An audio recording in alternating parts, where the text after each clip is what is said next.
നമസ്കാരം. സൗദി അറേബ്യയിലെ ബീഷയിൽ നടന്ന ഒരു ദാരുണ സംഭവമാണ് നമ്മൾ ഇന്ന് സംസാരിക്കുന്നത്. കാസർഗോഡ് സ്വദേശിയായ എം ബഷീർ എന്ന മലയാളി അവിടെ വെടിയേറ്റ് മരിച്ചു. നമ്മുടെ കയ്യിലുള്ളത് ഒരു മലയാളം വാർത്താ റിപ്പോർട്ടാണ്. അപ്പോൾ ഈ റിപ്പോർട്ട് വെച്ച് എന്താണ് സംഭവിച്ചതെന്ന് നമുക്ക് വിശദമായി ഒന്ന് നോക്കാം. തീർച്ചയായും വളരെ വളരെ ദുഃഖകരമായ ഒരു സംഭവമാണിത്. റിപ്പോർട്ടിലെ വിവരങ്ങൾ വെച്ച് കാര്യങ്ങൾ മനസ്സിലാക്കാൻ ശ്രമിക്കാം. ശരി. അപ്പോ സംഭവം നടക്കുന്നത് ഈ കഴിഞ്ഞ ഞായറാഴ്ച രാത്രിയാണ്. സൗദിയിലെ ബീഷ നാഗ്യ എന്ന സ്ഥലത്ത് അദ്ദേഹത്തിന്റെ താമസ സ്ഥലത്തിന് അടുത്തുവെച്ച്. അതെ, റിപ്പോർട്ടിൽ പറയുന്നത് അദ്ദേഹം കാർ കഴുകിക്കൊണ്ടിരിക്കുകയായിരുന്നു എന്നാണ്. ആ സമയത്ത് മറ്റൊരു വണ്ടിയിൽ ഒരു സംഘം വന്നു, വെടിവെച്ചു.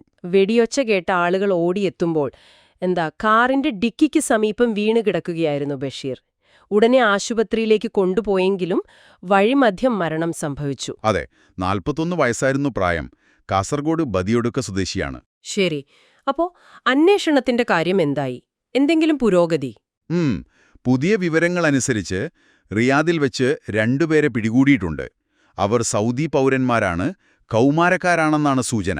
ഓഹോ, കൗമാരക്കാരോ? അതെ, CCTV ദൃശ്യങ്ങളാണ് ഇതിന് സഹായിച്ചതെന്നും പറയുന്നുണ്ട്. പക്ഷേ പ്രതികളെക്കുറിച്ചുള്ള കൂടുതൽ വിവരങ്ങളോ അല്ലെങ്കിൽ എന്തിനാണിത് ചെയ്തതെന്നോ അതൊന്നും അധികൃതർ ഇതുവരെ പുറത്തുവിട്ടിട്ടില്ല. അപ്പൊ അതാണ് ഇപ്പോഴത്തെ ഒരു ക്ലാരിറ്റി കുറവ് അല്ലേ? CCTV തുമ്പുണ്ടാക്കി, പക്ഷെ കാരണം? അതെ, കാരണം ഇപ്പോഴും ഒരു ചോദ്യചിഹ്നമാണ്. സാങ്കേതിക വിദ്യ പ്രതികളിലേക്ക് എത്തിച്ചു എന്നത് ശരി, പക്ഷേ ആ എന്തിന് എന്ന ചോദ്യം അത് വലിയൊരു ചോദ്യമാണ്. ശരിയാണ്. ഈ അനിശ്ചിതത്വത്തിനപ്പുറം നമ്മൾ കാണേണ്ടത് ഒരു കുടുംബത്തിന്റെ നഷ്ടമാണ്. ബഷീർ കഴിഞ്ഞ 13 വർഷമായി സൗദിയിൽ ടാക്സി ഡ്രൈവർ ആയിരുന്നു എന്ന് പറയുന്നു. അതെ, 13 വർഷം. കുടുംബത്തിന്റെ ഏക ആശ്രയമായിരുന്നു അദ്ദേഹം. ഭാര്യയും 3 മക്കളുമുണ്ട്: ഫിദ, മുഹമ്മദ്, ആദിൽ. അപ്പോ ആ കുടുംബത്തിന്റെ അവസ്ഥ ഒന്ന് ആലോചിച്ചു നോക്കൂ.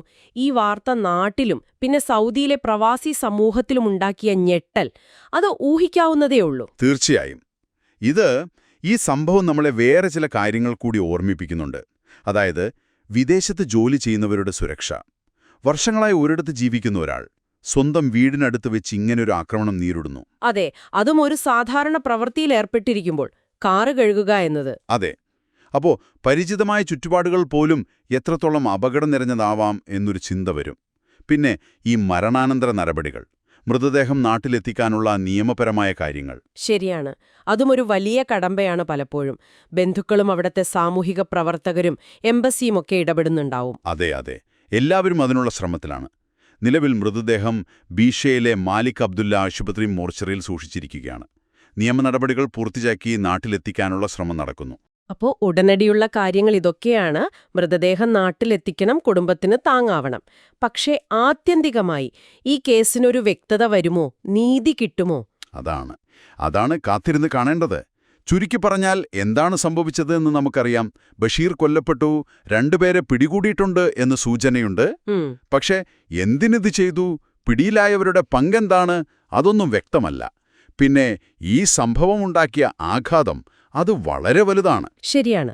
ഈ റിപ്പോർട്ടിലെ വിവരങ്ങൾ വെച്ച് നോക്കുമ്പോൾ ഒരു കാര്യം നമ്മൾ ശ്രദ്ധിക്കേണ്ടതുണ്ട്. ദീർഘകാലം ഒരിടത്ത് ജീവിച്ച ഒരാൾ സ്വന്തം വീടിന്റെ തൊട്ടടുത്ത് യാതൊരു പ്രകോപനവുമില്ലാതെ ആക്രമിക്കപ്പെടുന്നു. ഇത് കേൾക്കുമ്പോൾ ഈ പ്രവാസികളുടെ വ്യക്തിഗത സുരക്ഷയെക്കുറിച്ചും അതുപോലെ ഏറ്റവും സുരക്ഷിതമെന്ന് നമ്മൾ കരുതുന്ന ഇടങ്ങളിൽ പോലും ഉണ്ടാകാവുന്ന അപകട സാധ്യതകളെക്കുറിച്ചും ഇതൊക്കെ നിങ്ങളിൽ എന്ത് ചിന്തകളാണ് ഉണർത്തുന്നത്?